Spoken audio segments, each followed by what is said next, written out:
Sinailalim din sa state of calamity ang Bohol kung saan naitala ang sentro ng lindol. 77 na ang naitalang patay roon. At live mula sa Tagbilaran City, saksi si Salima Refran. Salima. Iga, nandito ako ngayon sa Carlos P. Garcia Sports Complex, ang pinakamalaking evacuation center sa buong Tagbilaran City. 2,500 individuals ang nanunuluyan dito ngayon, no? At karamihan sa kanila, Igan, kung makikita mo, walang mga tolda o tent sa kanilang mga ulo. Pero hindi kulang yan para ilarawan nga kung gaano katindi yung naging pinsala ng malaking bahagi ng Bohol dahil nga dito sa lindol. Mabilis na naglabasan sa kanilang mga tahanan at pinapasukang establishmento ang maraming taga-Bohol dahil sa 7.2 magnitude na lindol. At kasunod nito, kabi-kabilang pinsala ang tumambad. Mula sa mga bitak na kalsada, nasira mga konkretong gusali at establishmento at bumigay ng mga bahay tulad ng isang ito na tumumbat lumubog sa tubig. Sa Tagbilaran kung saan ako nag-ikot ngayong hapon, hindi lang iilang struktura at kalsada ang personal kong nakitang napinsala. Hirap sa cleanup ang lungsod dahil marami ang nagtumbang pader. At sa gitna ng pagkasira ng maraming tirahan, lumika sa Carlos Garcia Park ang may mahigit 200 pamilya. Naglabasan kami sa aming bahay at pumunta kami dito kasi sabi nila may tsunami. Pumunta kami dito kasi mataas dito.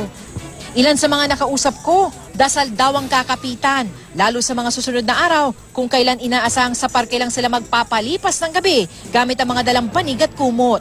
Ito Santos po. Pang protection po. Para magdasal na hindi na umulit yung malakas na lindol. Maging ang mga pasyente ng St. Jude General Hospital, kinailangang ilikas dahil delikado raw ang sunod-sunod na aftershock nitong maghapon. Sa labas ginagamot ang mga pasyente. Dito, nakilala kong nagpapagaling si Jenny-Bel, nakapapanganak lang via cesarean kagabi. Hindi rin nakaligtas ang airport ng Tagbilaran na nasiraan ng mga kisame, pader at tiles at 2 oras na natigil ang operasyon. Napinsala rin ang pier ng lungsod. At ang paaralang ito, kumuha rin ang bahagi ng isang bundok sa lungsod. Sa bayan ng Cortez, nagkaroon din ng landslide.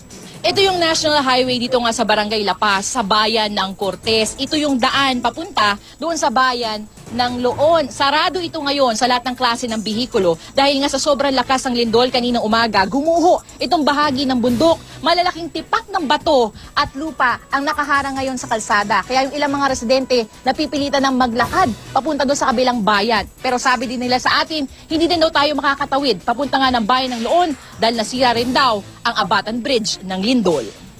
Dito, bakas din ang takot sa mukha ng mga residente. Kung ang ilan nangangambalang pumasok sa kanilang tahanan, si Manny, problemado sa laki ng pinsala sa konkreto niyang bahay. Alam mo kung anong gagawin namin kanina kasi ang sobrang lakas talaga. Sabi pa namang iba ng mga matanda dito, ngayon lang raw nararasan dito ang ganun lakas na lindol. Hindi rin madaanan dahil nasira ang tulay na ito ng Maribohok na nagdudugtong sa mga bayan ng Loon at Tubigon. Ang mga gustong tumawid, libreng pinasasakay ng mga kayak volunteer.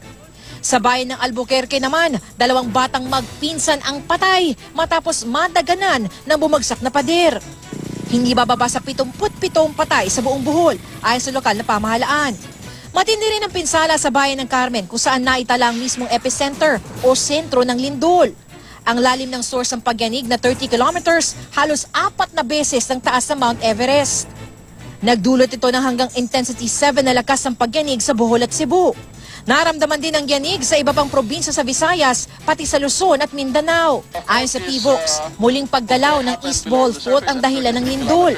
Huli itong nangyari at nagdulot ng magnitude 6.2 na pagyanig noong 1990. Ang importante po ay maliban sa pag-inspeksyon ng mga buildings at mga bahay ay sundin po ang kautusan ng mga disaster managers, local building officials at mga chief executives para sa kanilang kapakanan. Magkaroon po sila ng pag-review o pagsuri ng kanilang kahandaan mismo para naman masanda na sila kapag mayroon pang paparating na mga lindol. Maraming salamat sa Salima Refran mula po sa Tagbilaran City, Bohol.